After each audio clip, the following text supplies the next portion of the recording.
오늘은 성령 강림 주일입니다. 오순절 제자들이 모여있던 다락방에 주의 성령이 임하셔서 제자들을 부활의 증인으로 세워주신 뜻깊은 날입니다. 제가 지난주에 말씀드리면서 마치 학위수여식과 같은 그런 날이다라고 말씀드렸습니다. 또 어떤 분들은 바로 이 날을 교회의 생일이다라고 부르기도 합니다. 그만큼 교회와 기독교의 역사에 아주 중요한 날이라는 의미입니다. 지난 주간에 새로운 정부가 시작되면서 또 이렇게 교회의 새로운 출발을 의미하는 성령 강림절을 맞게 되어서 희망적입니다. 개인적으로 좀 뜬금없는 생각을 혼자 했습니다. 아이고, 지난주가 성령 강림주일이었으면 어쩔 뻔했나라는 생각을 했습니다. 딴 것도 아니고요, 아주 사소한 이유입니다. 성령 강림주일이라고 빨간색 스토를 해야 되고 빨간색 넥타이를 해야 되는데 지난주에 빨간 넥타이하고 빨간색 스토라고 있으면 이상하게 읽혀지는 거 아니었을까 싶은 혼자만의 장난 같은 생각을 해봤습니다. 제가 주보표지에 교회개혁연대에서 내놓은 성명서의 내용을 옮겨놓았지만요, 정말 이 새로운 정부를 맞이하면서 특별히 우리 교회가 일상을 회복하고 공동체를 다시 세우는 희망의 시작이 우리 나라에 또 우리 교회 가운데 이루어지게 되기를 바랍니다. 여러분은 성령 그리고 성령의 충만함 하면 무엇이 떠오르십니까? 많은 사람들이 성령 하면 제일 먼저 떠올리는 것은 방언입니다. 그래서 때로는 성령 받으셨습니까? 하고 물어보면 멋쩍어 하면서 저 방언할 줄 몰라요 하시는 분들도 있습니다. 마치 방언이 성령의 유일한 증거라도 되는 듯한 그런 잘못된 생각 때문입니다. 그러나 오순절 성령 강림 사건에서 중요한 것은 방언이라는 이 초자연적 현상만이 아닙니다. 그런 현상을 일으키신 성령의 목적이 훨씬 더 중요합니다. 오순절은 유월절 후 첫 안식일 다음 날로부터 50일째 되는 날인데, 이 날은 역사적으로 가나안 땅에서 첫 수확을 거둬들인 것을 기념하여 감사드리는 절기이기도 했습니다. 그래서 이스라엘 백성들에게 있어서 오순절은 이집트의 노예였던 자신들이, 그래서 농사를 지어서 곡식을 거두어도 그 곡식이 자신의 것이 될 수 없었던 그런 형편의 자기들이었지만, 이제는 가나안에서 정말 자유인으로서 새로운 삶을, 곡식을 거둬 내 창고에 드릴 수 있는 새로운 삶을 시작하게 된 것을 기념하는 날이 바로 오순절이었습니다. 이와 비슷한 의미로 신약의 성령 강림은 성령의 임재를 통하여 성도의 삶이 새롭게 시작되는 것을 뜻한다고 할 수 있습니다. 성령의 임재를 통해 새로운 삶을 결단한 성도들이 예수 그리스도의 죽음과 부활 그리고 승천에 대해서 담대하게 증언하게 되었고, 이 증언으로 인하여 초대 교회가 세워지게 되었습니다. 교회의 시작이 성령의 임재와 밀접하게 연관되었다는 의미입니다. 구약 이스라엘 백성들이 지켰던 오순절은 하느님의 백성으로서, 자유인으로서 새로운 삶이 시작되었음을 알리는 절기였다면, 오순절 성령 강림 사건은 하느님의 구속 사역이 이제 교회를 통해 새롭게 시작되고 있음을 보여주고 있다라고 할 수 있습니다. 방언도 이러한 맥락에서 이해해야 합니다. 사도행전의 말씀을 보면 세계 각국으로부터 온 유대인들은 예수의 제자들이 서로 다른 언어들로 말하는 것을 듣고 신기하게 여기며, 보시오, 말하고 있는 이 사람들은 모두 갈릴리 사람이 아니오. 그런데 우리 모두 다 저마다 태어난 지방의 말로 듣고 있으니 어찌 된 일이요 하고 말합니다. 방언은 그저 신비한 언어가 아니라 서로 다른 언어를 가진 사람들에게 하나님의 큰 일을 증언하게 하는 유용한 능력이었다는 뜻입니다. 방언은 우리가 부활의 증인으로서 그 역할을 감당할 수 있도록 돕기 위해 주어진 능력이었다는 이야기입니다. 그런데 만일 방언은 구하는데 부활을 증거하지도 또 부활의 삶을 살아가지도 않으면서 그저 하나님이 진짜 살아계시다면 나한테도 방언 좀 할 수 있게 해주면 얼마나 좋을까라고 구한다면 그것은 앞뒤가 뒤바뀐 행위입니다. 몇몇 분들을 가운데는 신앙생활 오래 했는데 나만 방언 못해서 창피해서 어디 가서 교회 오래 다녔다고, 권사라고 장로라고 목사라고 얘기하기도 부끄럽다고, 나한테도 방언을 좀 주시면 좋을 텐데 하는 분들이 있는데, 그렇게 자랑하라고 그리스도인 스펙 채우라고 방언을 주시는 게 아니란 이야기예요. 부활의 삶을 살고 부활을 증거하는 삶을 살라고 주신 게 방언이었다는 이야기입니다. 성령을 이해하는 것은 이처럼 하나님의 일을 한다라고 하는 분명한 목적을 그 바탕으로 하고 이루어져야 합니다. 그러면 하나님의 일이란 무엇일까요? 하나님의 뜻 가운데 행해지는 모든 일이 하나님의 일이기에, 물론 많은 일들을 다 포함할 수 있지만 궁극적으로는 구원이라고 할 수 있습니다. 하나님께서 하시는 일, 구원이라는 거예요.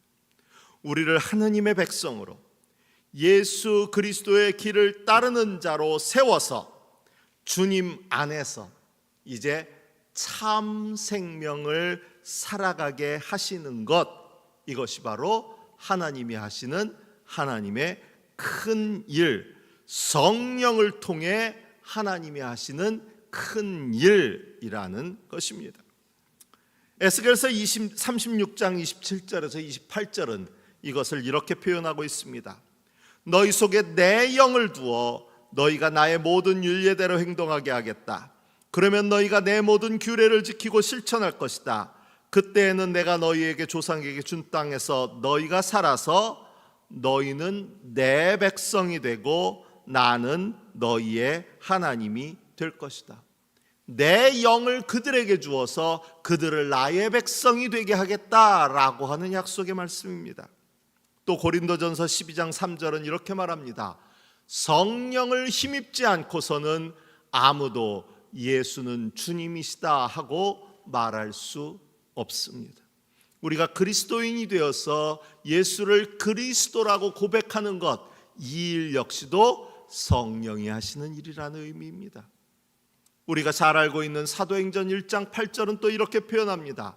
성령이 너희에게 임하시면 너희는 능력을 받고 예루살렘과 온 유대와 사마리아에서 그리고 마침내 땅 끝에까지 이르러 내 증인이 될 것이다. 성령이 임하시면 하나님의 이 모든 일들이 가능해질 것이다.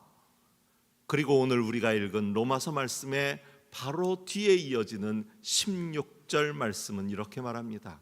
성령이 우리의 영과 함께 우리가 하나님의 자녀임을 증언하십니다. 성령께서 우리를 하나님의 자녀로 살아갈 수 있게 도와주신다는 말입니다. 이처럼 성령이 하시는 큰 일은 우리로 하여금 하느님의 사람으로 살아가도록 이끄시는 일입니다. 물론 이것은 단지 교회에 등록하고 직분을 받고 교회의 공예배에 참석하는 것을 넘어서는 일입니다. 로마서 8장은 이것을 이렇게 정의하고 있습니다. 육신을 따라 사는 사람은 육신에 속한 것을 생각하나 성령을 따라 사는 사람은 성령에 속한 것을 생각합니다. 육신에 속한 생각은 죽음입니다.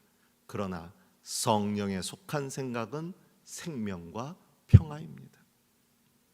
즉 우리가 성령의 인도하심을 따라 하느님의 사람으로 예수 그리스도의 사람으로 살아간다는 것은 우리의 생각과 삶이 바뀌는 일이라는 것입니다. 육신에 속한 자는 육신에 속한 것을 생각하고 성령을 따라 사는 사람은 성령에 속한 것을 생각한다라고 했습니다. 물론 여기서 육에 속한 것, 성령에 속한 것 나누어 표현했다고 해서 바울을 영육 이원론자라고 오해해서는 안 됩니다. 이원론은 육신과 물질 세계를 경멸하고 영혼과 천상의 세계만을 바라본 영지주의자들의 생각이었습니다. 그러나 바울에게 육신과 영은 예수 그리스도를 만나기 이전과 이후를 의미하고 있습니다. 로마서 7장에 바울은 이렇게 말하고 있습니다. 이전에 우리가 육신을 따라 살 때에는 율법을 말미암아 일어나는 죄의 욕정이 우리 몸의 지체 안에서 작용해서 죽음에 이르는 열매를 맺었습니다. 그러나 지금은 우리를 올가매던 것에 대하여 죽어서 율법에서 풀려났습니다. 그래서 우리는 문자의 열매인 낡은 정신으로 하나님을 섬기지 않고 성령이 주시는 새 정신으로 하나님을 섬깁니다.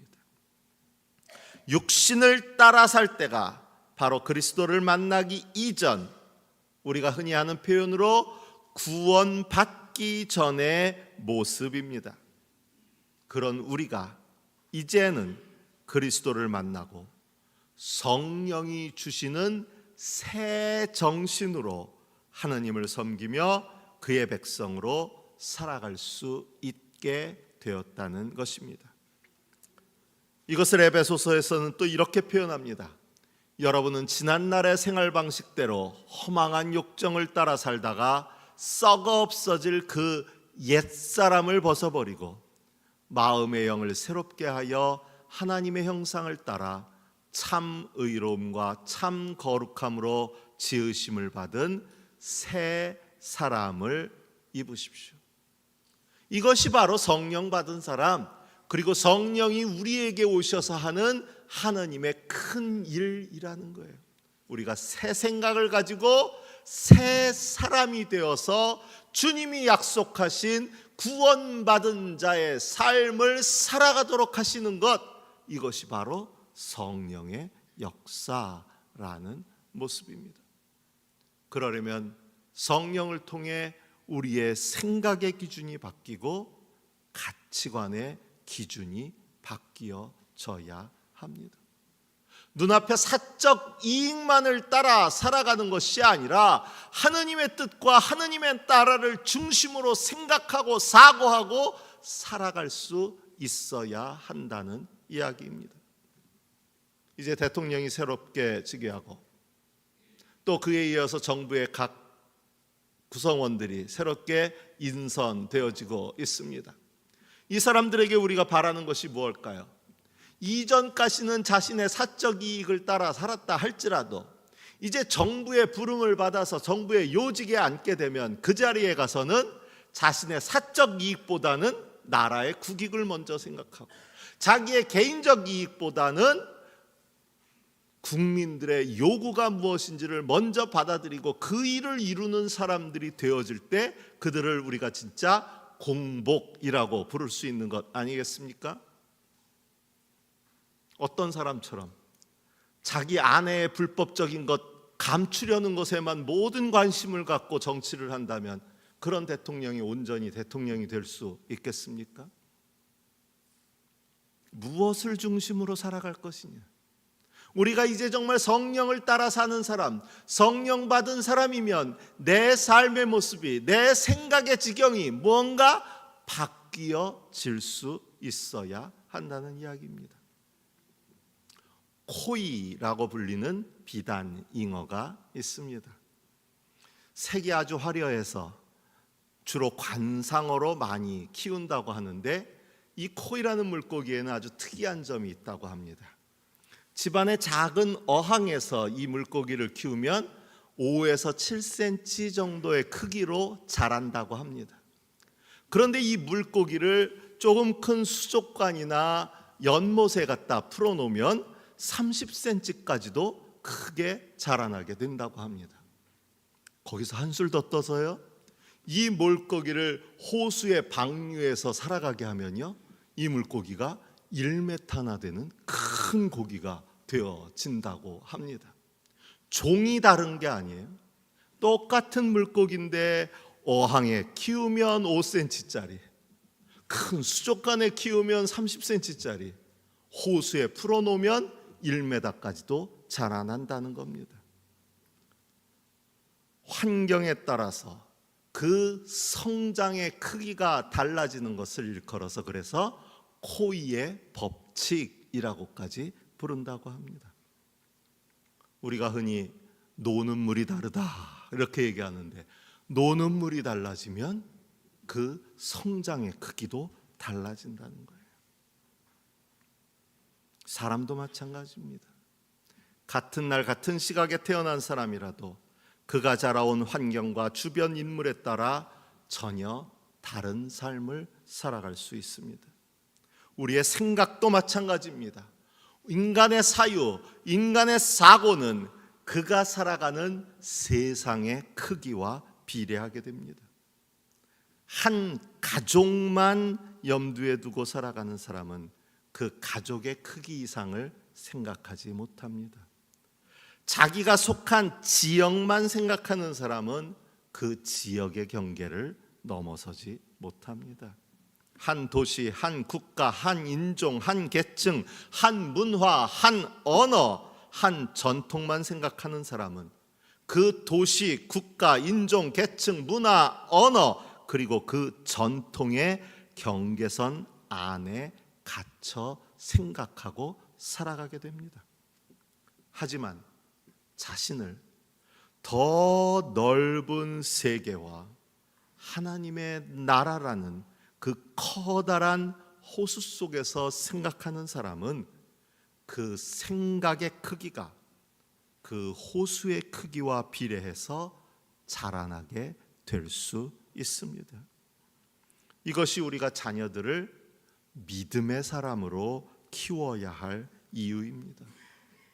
그저 의대 진학하고 건물주가 되는 것만이 인생의 최고 성공의 기준이 되어버린 이 좁디 좁은 사고의 울타리를 벗어날 수 있게 키워야 합니다.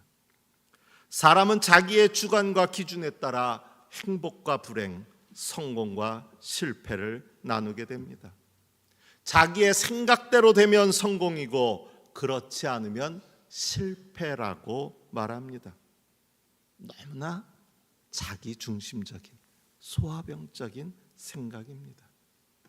우리의 시야를 넓혀서 하느님을 중심으로, 하나님의 뜻과 그 나라를 중심으로 생각한다면 내 인생의 작은 성공과 실패는 다른 평가를 내릴 수도 있을 것입니다. 예수님을 생각해 보십시오.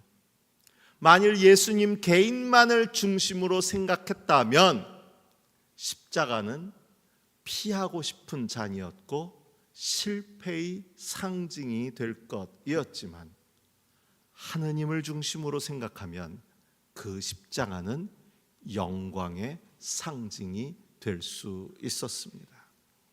그렇게 예수님은 하느님을 중심으로 생각하는 분이셨기에 아버지의 뜻대로 되기를 원합니다. 기도할 수 있었던 것입니다. 인생의 성공과 실패의 정의가 전혀 달라질 수 있습니다. 성령이 우리의 생각을 바꾸시고 넓히시면 이 일이 가능하게 됩니다. 당장 내 육신의 어떤 문제들, 당장 내 삶의 어떤 문제들, 진학을 꿈꾸던 곳에 진학하지 못했다고, 원하고 바라던 일이 이루어지지 못했다고, 내 인생은 실패작이라고, 내 인생은 다 틀렸다고 우리를 바라보지만 조금 더 넓게 하느님 나라의 관점에서 바라보면, 조금 더 넓게 성령께서 우리에게 주시는 그 생각의 범주에서 스스로를 바라본다면 그 성공과 실패쯤은 너끈히 이겨낼 수 있고, 그 성공과 실패는 결코 마지막이 되지 않을 수도 있습니다. 성령께서 우리에게 임하셔서 우리의 생각을 바꾸어 주시면 그 일이 가능하다는 겁니다. 정말 될까요? 가끔 운동 경기에서 보면 코치들이 하는 일이 매우 중요해 보입니다. 선수를 격려하면서 할 수 있다고 용기를 불어 넣습니다. 높이뛰기 하는 선수들이나 그런 거 보면 코치들이 막 뺨도 때리더라고요. 쫙쫙 때리면서 할 수 있어, 할 수 있어 그러면서 격려합니다. 그런 척하는 것이 아니라 정말 그렇게 믿어주면 능력 이상의 결과를 낳기도 한다고 합니다.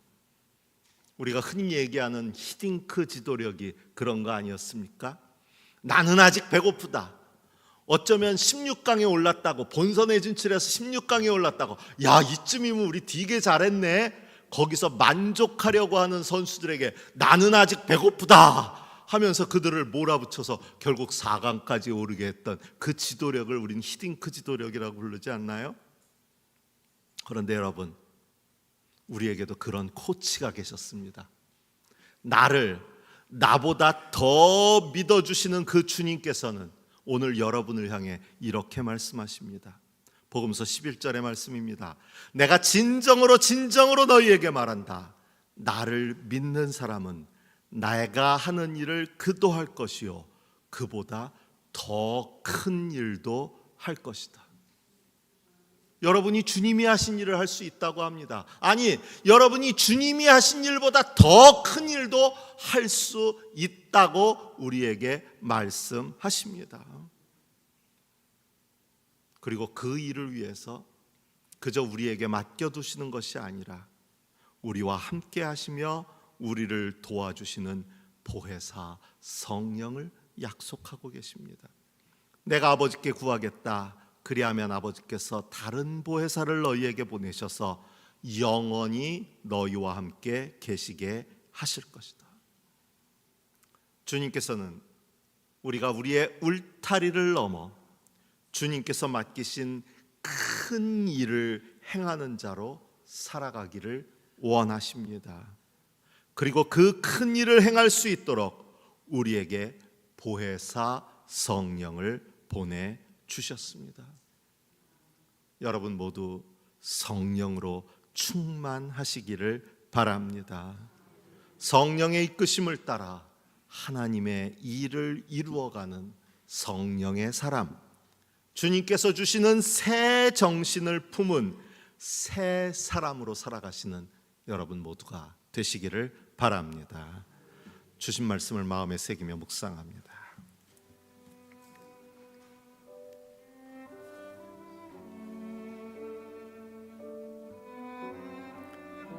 내가 진정으로 너희에게 말한다.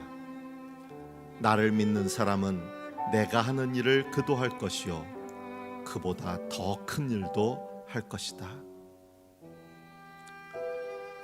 육신을 따라 사는 사람은 육신에 속한 것을 생각하나 성령을 따라 사는 사람은 성령에 속한 것을 생각합니다.